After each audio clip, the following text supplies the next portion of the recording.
You ever hear a story that just doesn't make sense, like, no matter how many times you replay it in your head, the pieces just don't fit? This one started on a quiet farm deep in the dusty heart of South Australia. A little boy, only 4 years old, vanished from his family's property in broad daylight while playing just meters away from his grandmother's house. No screams, no sounds, no footprints leading away, just gone. And what happened next raised even more questions. Why did it take 3 whole hours before anyone called the police? Why did search teams find only one single footprint and then nothing? And the grandmother's behavior, calm, almost too calm. Some people say it was shock, others, they're convinced there's something darker hiding beneath that silence. But here's the part that'll keep you up tonight. After hundreds of volunteers, police dogs, helicopters, and days of searching the vast Australian outback, not a single trace of that little boy was ever found. So what really happened to Gus Lamont that afternoon? Stick around, because once you hear the timeline, the family dynamics, and the strange inconsistencies in this case, you'll start to wonder if the truth was right there on that farm all along. So let's rewind for a second. It's September 27, 2025. A warm, windy afternoon on a family property near Yunta, a small, isolated town in South Australia.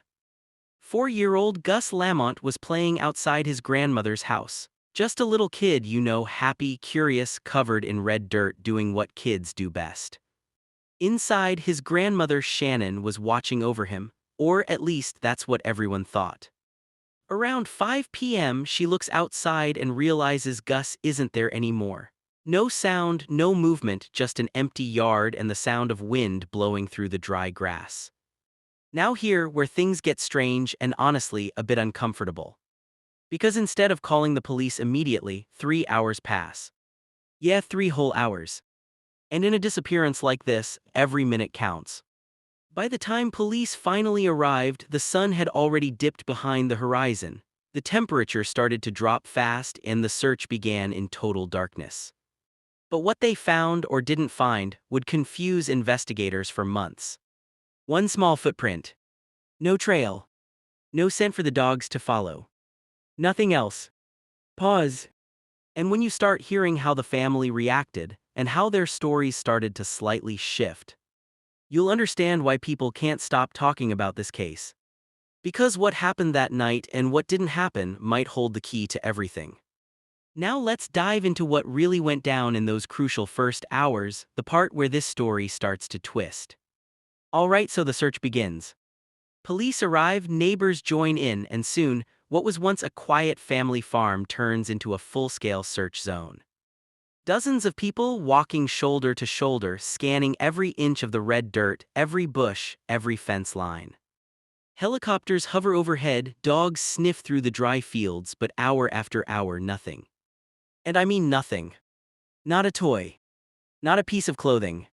Just one small footprint near the yard, that's it. You can imagine the confusion, right? I mean, kids leave trails, they trip, they drop things, they cry out, but in Gus's case, it's like he just vanished. And here, where people start asking questions that no one seems to want to answer. If Gus disappeared around 5 p.m. and the police weren't called until after 8, what was happening in those 3 hours? His grandmother said she searched the property first, alone. But think about that, you're out on a massive farm in open country, the sun's setting, and you don't call for help. Some say maybe she froze, shock can do that, others aren't so sure. Because the next morning, when officers started asking about family dynamics, things started to sound even more off. Turns out, Gus didn't live with his grandmother full-time. He lived with his parents, Josh and Jess Lamont, and the grandmother was just babysitting that weekend. Josh, the father, was over 100 kilometers away working when it happened. He rushed back as soon as he got the call, but by then, it was too late. The trail was cold. And the grandmother, she stayed calm, too calm, some people said. She didn't cry, she didn't panic. She spoke to police like she was describing a lost wallet, not a missing grandchild. Now look, people handle trauma differently, we all know that. But in cases like this, every reaction, every delay, every inconsistency matters. And as police dug deeper, whispers started spreading through the town. Whispers about family tension, about secrets, about how maybe, just maybe, the story they were told wasn't the whole truth. Because what investigators started uncovering next would change the entire direction of this case. And it all starts with what they found and what they didn't find during that second day of searching. By the second day, police and volunteers had covered more than 50 square kilometers of land. They'd used drones, heat cameras, and even local trackers, people who'd lived their entire lives out there, reading the ground like a book. But the results still nothing. Not a shoe. Not a scent trail. Not a piece of clothing snagged on a fence. It was as if Gus never set foot beyond that yard. That's when investigators started quietly wondering, was he ever outside at all? And that one question changed everything. Because suddenly, what started as a desperate search for a missing child turned into a quiet, careful investigation of the family itself.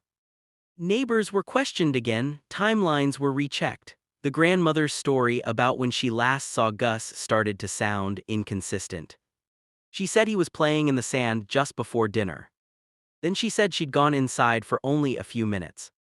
But her phone records, they suggested she'd been texting and maybe even on a call during that exact time.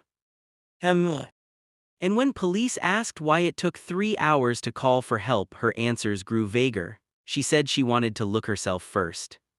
But think about it, 3 hours in the middle of the Australian outback, alone at dusk. Even more strange, the single footprint they found didn't match the direction of the house or any logical escape route. It was just there, almost like it had been placed. Now, I'm not saying anyone staged anything, but the evidence, or lack of it, pushed investigators to consider it. And here, where things get emotionally heavy. Because if you've ever seen a family fall apart under pressure, accusations, guilt, silence, you know how quickly love turns into suspicion. The grandmother stopped talking publicly, the father refused interviews, and the mother, she begged people to stop making assumptions online. But still the rumors grew. And the police officially still call it a missing person case. No foul play proven, no suspects charged. Just one 4-year-old boy gone. And a family left haunted by 1,000 unanswered questions. The official search was called off after 5 days.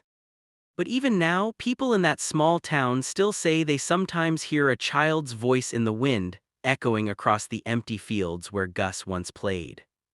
Whether that's guilt or something else, no one really knows. You know, the hardest part about stories like this isn't just the mystery. It's the silence that follows. Because when a case like Gus Lamont's goes cold, the world moves on, but the family never does. Every birthday passes without candles. Every sunset reminds them of the one night everything changed. And still, somewhere out there, someone knows something. Maybe it's small, a memory, a sound, a detail they brushed off that day. But sometimes, it's those tiny things that break open the biggest secrets. There's a reason this case still keeps people awake. Because the facts don't line up neatly. Because there's no closure. Because deep down, we all want to believe a little boy couldn't just vanish into thin air. And yet, no one has found a single trace. So what really happened to Gus Lamont? Was it a tragic accident in the wild? A hidden truth buried by fear and family tension? Or something darker, something we still haven't uncovered? One thing for sure, this story isn't over. If you found this story as haunting as I did, don't forget to subscribe, because next time we're diving into another real-life mystery that'll make you question everything you thought you knew. Follow Old Detective for more real-life mysteries they never solved.